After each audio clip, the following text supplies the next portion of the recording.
Estimadas amigas, estimados amigos, bienvenidos a Las Cosas Como Son. Un tema de fondo en el país es el tema de la discriminación, que va asociada a prácticas de racismo, a violencia de género, a violencia que se expresa de manera física o psicológica y afecta a diversos sectores de la población. Y vamos a trabajar, vamos a dialogar con Marisol Vega Ganosa. Ella es autora de un estudio sobre la materia, patrocinado por el equipo del CER, y que nos permitirá abordar en este diálogo este tema que es clave para las relaciones humanas y obviamente para un desarrollo humano integral. Bienvenida, Marisol.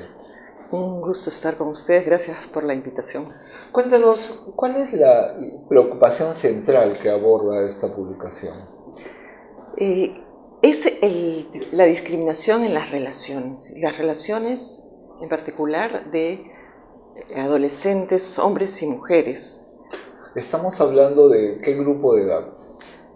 En este caso, y nos llama la atención, nosotros entrevistamos a hombres y mujeres de cuarto y quinto de secundaria, y las edades fluctuaban entre 17 y había un joven de 13 años en cuarto de secundaria, que nos llamó la atención. ¿Sí? Nos llama la atención, serán buenos logros educativos en ese caso. ¿En qué ámbitos? Porque eso también es un elemento que es importante. Sí. Las entrevistas han sido realizadas en dos colegios, en el ámbito urbano de Huamanga, Ayacucho y de Lima.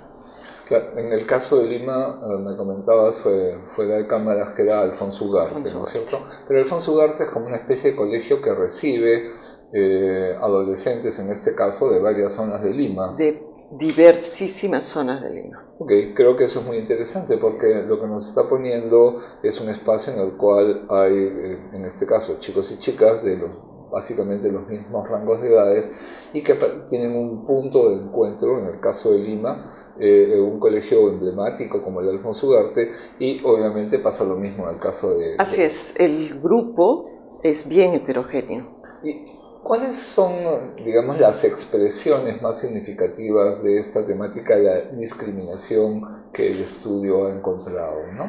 Sí, yo quiero partir diciendo que es fundamental en este estudio sobre todo escuchar a los chicos y a las chicas, a los y las jóvenes, porque de la manera como vivencian, sienten, piensan la discriminación, vamos a poder desactivar la discriminación. ¿Cuáles son esas formas de discriminación de las cuales ellas y ellos dan cuenta más frecuentemente en las entrevistas realizadas en el caso de Ayacucho? Sí.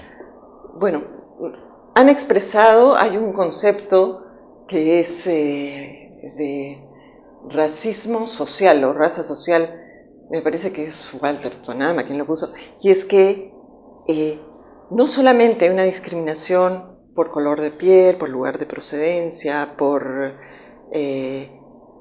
la manera, por el idioma y cómo se expresa el lenguaje. El dejo, digamos. El dejo, ¿no? También es por pertenencia al grupo social.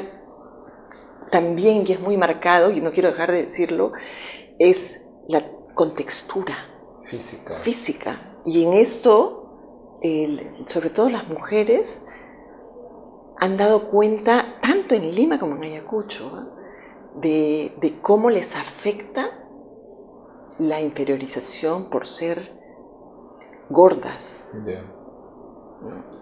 Cómo les marca. Y cómo les marca hasta ahora, porque en el marco de los grupos focales que realizamos, podíamos ver que cuando hablaban de esto y se animaban a hablar de cómo habían sido discriminadas, en varias ocasiones estas adolescentes mostraban su afección, o sea, les dolía hasta el día de hoy. Expresiones físicas, lágrimas. Sí, se les llenaban los ojos de lágrimas. Sí, es efectivamente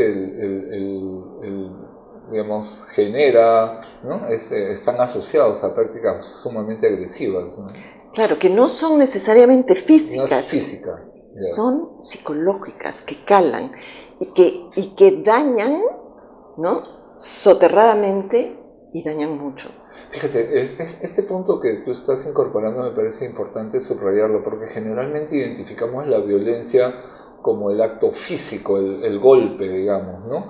Pero no prestamos atención suficiente a esto que también es un golpe, que es un golpe psicológico, ¿no? Y que daña la autoestima de la persona y que le quita capacidad para poder responder, ¿no es cierto? Así es. Y además yo quiero agregar algo que a mí me llamó mucho la atención. Cuando estábamos hablando sobre la noción de discriminación, los chicos podían expresarlo o construir una noción muy cerca a la que conocemos, digamos, está escrita en los libros. Pero en el momento que traían sus experiencias, por ejemplo, una chica, una joven, decía, bueno, lo que pasa es que en mi salón, sobre todo los chicos, son quienes discriminan, y claro, hacen uso de los defectos de las personas. Bien. Para estigmatizar. Pero, ¿qué son los defectos? Para ella, decir defectos era lugar de procedencia, color de la piel. Entonces, con esto, ¿qué cosa podemos decir? No es necesariamente una situación visible desde afuera, ¿no? Sino que también se ha incorporado en los vínculos, ¿no?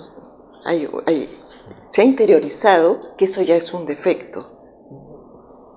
¿Cómo podemos tomar los resultados del estudio en términos de política pública? Porque eso es un tema de altísima preocupación, ¿no es cierto? O sea, ¿qué deberíamos incluir en la política, en el sector de educación o de cara al proceso electoral que tenemos por delante, municipal o regional? ¿Podríamos recoger orientaciones de política? Sí, yo creo que hay como varios campos. Para empezar, a veces se dice, esta es una afección que tiene que ver con los sentimientos y entonces es tema de psicólogo o psicólogo, ¿no? Y es como una papa caliente que se tira. Yo creo que aquí todas y todas tenemos que involucrarnos. Y esto significa, por ejemplo, ya la Defensoría tiene un mecanismo de denuncia, pero el tema, y por eso yo creo que lo fundamental es escuchar a los jóvenes. Los varones, quiero decir, no denuncian porque se sienten que si denuncian se sienten más inferiorizados, o sea, son considerados como más débiles y más frágiles, ¿no? Entonces, ¿qué demuestra? No puede ser solamente un mecanismo, un sistema de denuncia. Hay señales. Yo creo que los y las docentes tienen que prepararse mejor para recoger esas señales que las y los adolescentes expresan. Y probablemente lo que hay que hacer es invertir antes, ¿no es cierto? O sea, antes de que el problema se genere y que las o los adolescentes pierdan capacidad para poder administrarlo, ¿no? Creo que eso nos pone en una cancha clave, que es cómo el escuchar, que además es un mandato de la Convención de los Derechos del Niño, puede ser un punto de partida para definir políticas públicas. Claro. Si tú pudieras intervenir, no con los adolescentes, sino en la etapa previa, ¿qué recomendarías? Una recomendación. O sea, yo diría, dar herramientas a los docentes, a las y los docentes. 2, seguir afinando el sistema, estos mecanismos de denuncia, ¿no? Otra, necesariamente, es espacios de discusión con las y los jóvenes, espacios para trabajar estos temas.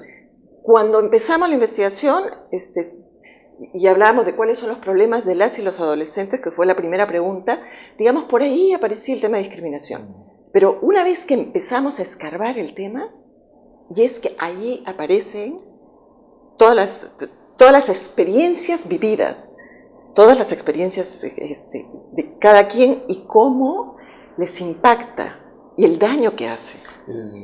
Muchas gracias, Marisol, por tu presencia en esta sesión de Las Cosas Como Son. Creo que está claro que tenemos un desafío en la política pública, que no es solamente transmitir contenidos en literatura, en lenguaje, o en física o en química, sino establecer un nuevo tipo de relaciones entre las personas. La escuela tiene que ser un espacio de aprendizaje, de integración y obviamente de no discriminación. Muchas gracias por acompañarnos, muchas gracias a ti. Gracias. Y volveremos pronto con todas y todos ustedes en Las Cosas Como Son.